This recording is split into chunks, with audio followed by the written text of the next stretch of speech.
안녕하십니까. 이어서 경남 소식입니다. 대선 후보로 나서기 위한 홍준표 지사의 공직 사퇴 시한이 오늘 밤 자정까지입니다. 도지사 보궐선거를 무산시키기 위해 도의회만 사퇴를 알리고 선거관리위원회는 내일 알린다는 게 홍 지사의 계획인데요. 봉쇄된 도청과 도의회 앞에는 팽팽한 긴장감이 흐르고 있습니다.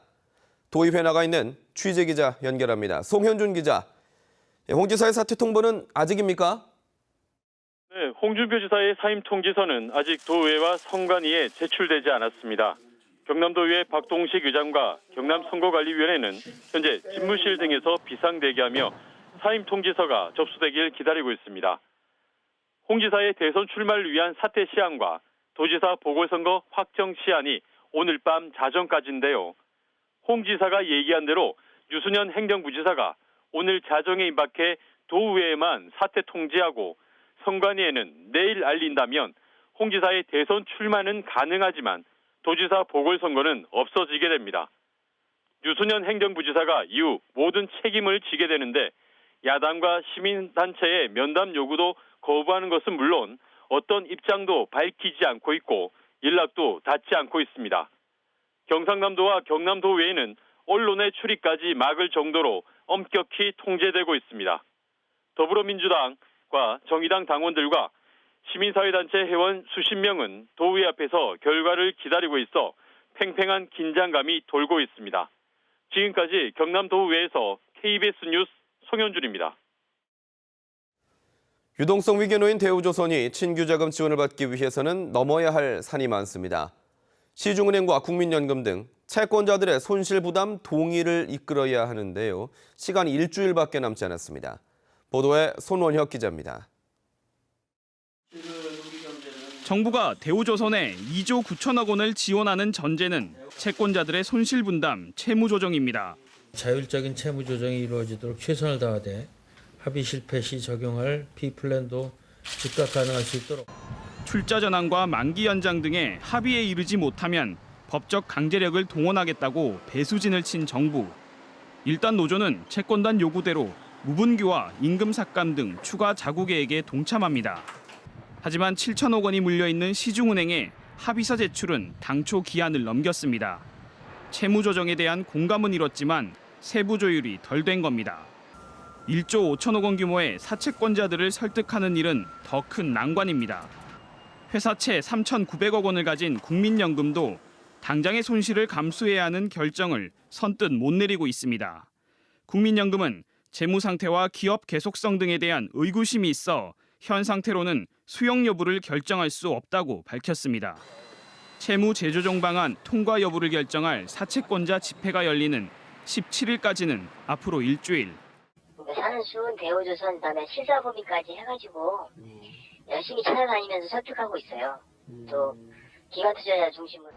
유동성 부족에서 온 4월의 위기를 넘기 위한 길이 대우조선에게는 험난하기만 합니다. KBS 뉴스 손원혁입니다. 한편 대우조선해양은 현대상선과 초대형 유조선 10척에 대한 건조 의향서를 맺었다고 밝혔습니다. 의향서에서는 5척을 우선 발주하고 이후에 5척을 더 발주하는 조건이 포함되어 있습니다. 본계약은 오는 7월 말까지 맺을 예정으로 시세보다 높은 수준에서 가격이 정해질 것으로 전해졌습니다. 오는 12일 경남적 10개 선거구에서 치러지는 4.12 보궐선거의 사전투표율이 4.8%에 그친 것으로 나타났습니다.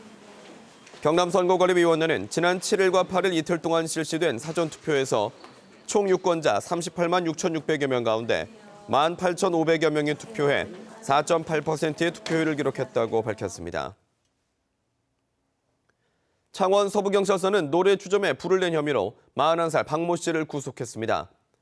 박 씨는 지난달 29일 밤 10시 반쯤 창원시 의창구의 한 노래 주점에 불을 낸 혐의를 받고 있습니다.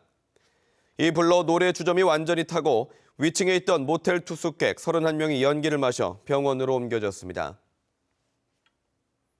김해 씨가 올 연말에 완공되는 김해 진영과 부산 기장 간 고속도로의 명칭 변경을 추진합니다.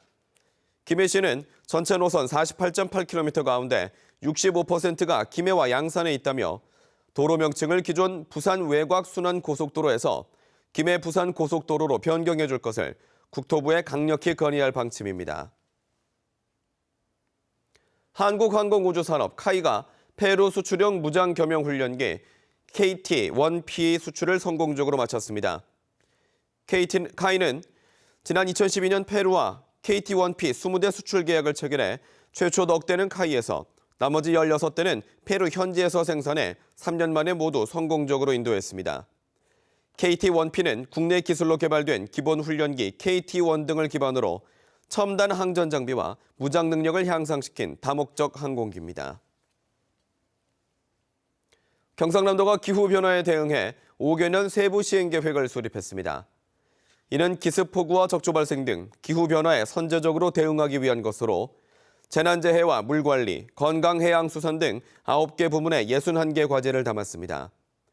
경상남도는 2021년까지 3조 7천여 원을 투입할 계획으로 평가보고회를 해마다 열어 추진 성과를 관리하기로 했습니다. 경남 소식이었습니다.